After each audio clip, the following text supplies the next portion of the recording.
गोरी लाज रंग बरसे जोगिरा सारा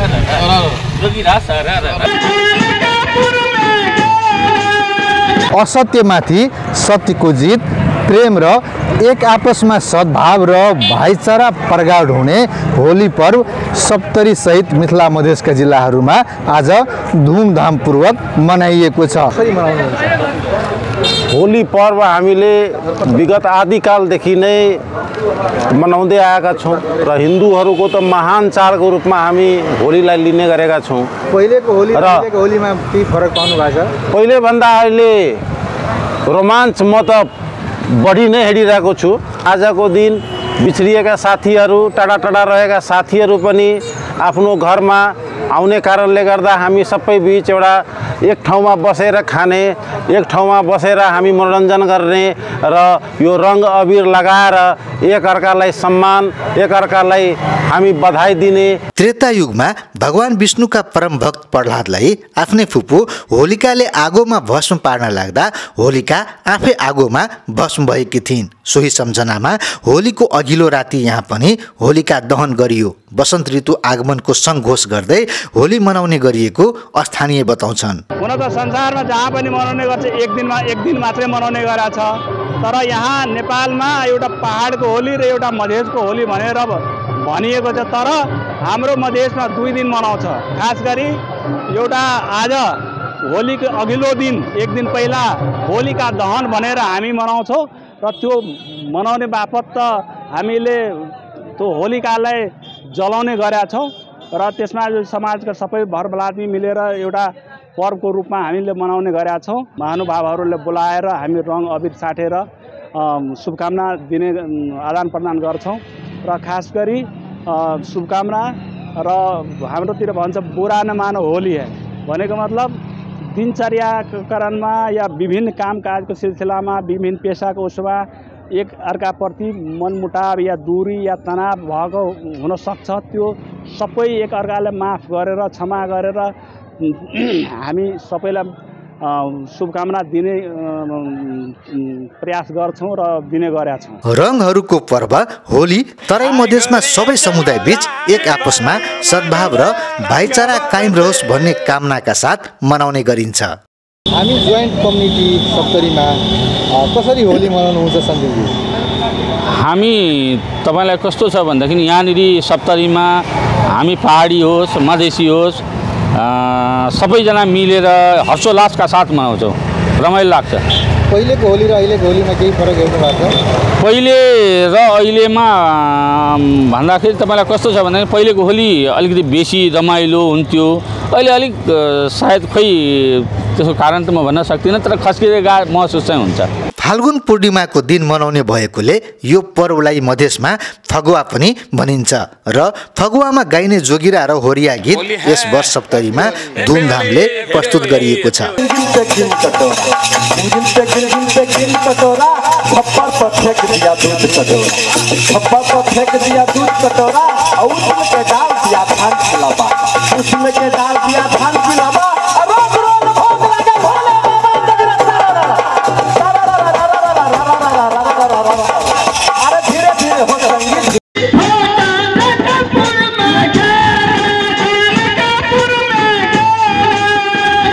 खास गरी यो तराई मधेसमा परम्परागत रूपमा चाहिँ हामी होली मनाउँदै आएका छौँ। तराई मधेसमा होली मनाउने जुन हाम्रो विशेष रूपमा यो सांस्कृतिक यो पर्वको रूपमा हामीले मनाउँदै आएका छौँ।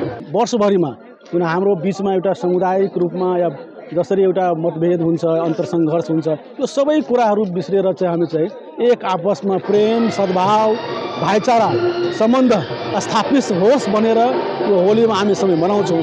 तर आजकल कतै न कतै होलीको नाउँमा केही विकृतिहरू पनि देखिएको छ। त्यो विकृतिले समाजलाई नकारात्मक दिशातर्फ लगिरहेको छ। मलाई लाग्छ यो होलीलाई एउटा उत्सवको रूपमा मनाएर एउटा भाइचारा, प्रेम र सद्भावको रूपमा मात्र मनाउन चाहिँ हाम्रो उद्देश्य रहेको छ। जुन विकृतिहरू छ यो विकृतिहरूलाई चाहिँ समाप्त गर्दै आगामी दिनमा सुधारमुख रूपमा चाहिँ अगाडि बढ्नुपर्छ। रङहरूको पर्व होलीको प्राकृतिक, सामाजिक, धार्मिक समेत विशेषता र यसको ठुलो महत्त्व रहेको छ। होलीले सबैमा सद्भाव, सहयोग र भाइचाराको भावना अझ प्रगाढ होस्, हरेक नेपालीको जीवनमा खुसीको रङ छाइरहोस्। हिन्दूहरूको एउटा सबभन्दा विशेष र महानै चाड भन्दा पनि हुन्छ। असत्यमाथि सत्य भएको दिनलाई आज वर्षौँ, हजारौँ, लाखौँ वर्ष उपरान्त पनि हिन्दू परम्परा अनुसार हामीले सम्झिरहेका हुन्छौँ। हिरण्यकश्यप भन्ने दानवको अन्त्य भएको दिन आजै हो, अर्थात् सबै असत्यको अन्त्य भएको दिन आजै हो। कालान्तरमा आज आएर त हामी तपाईँलाई ऊँच नीच केही नसोचेर, जात विजात केही नसोचेर, हिन्दू मुस्लिम केही नसोचेर, धनी गरिब केही नसोचेर सबैले सबैलाई रङ दलेर अङ्कमाल गर्ने एउटा यो उचित पर्वको रूपमा हामीले होलीले लिने गरेका छौँ। वर्षौँ पुरानो दुश्मनी, वर्षौँ पुरानो तपाईँलाई घृणता पनि आज मित्रतामा कायम हुन्छ र आपसी सद्भावमा कायम हुन्छ। नेपालीका बीच यसरी नै आपसी सद्भाव रहिरहोस् भन्ने कामना हामी यो होलीमा दिन चाहन्छौँ। हार्दिक शुभकामना। हैप्पी होली।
धीरे धीरे एक ताल पे ढोलक बाजे, दूसरा लंबा जीरा।